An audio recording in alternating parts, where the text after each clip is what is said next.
آج لوگ کہتے ہیں صرف مولا حضرت علی المرتضیٰ رضی اللہ تعالیٰ عنہ کو کہا جاتا ہے۔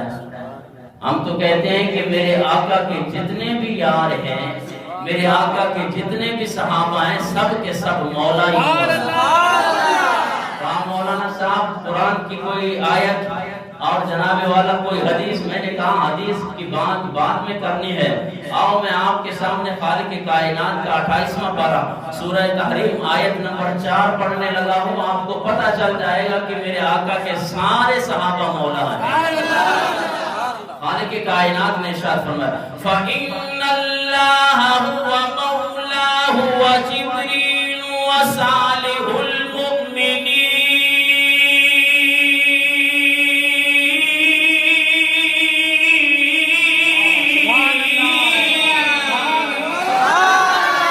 پروردگار نے ارشاد فرمایا فَإِنَّ اللَّهَ مَوْلَاهُ،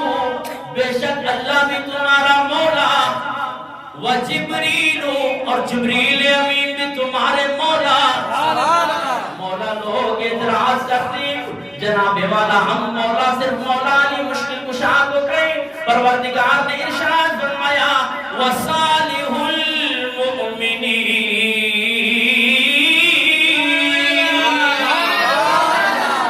نیک مومن بھی تمہارے مولا ہے۔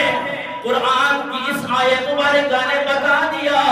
کہ ایک عام مومن وہ اگر مولا بن سکتی ہے، پھر مولا صدیق اکبر مولا کیوں نہیں بن سکتی؟ تمام صحابہ میرے آقا کے، آپ انہیں مولا کہہ سکتے ہیں۔ اگر کوئی کہے کہ جناب کہاں لکھا ہوا ہے،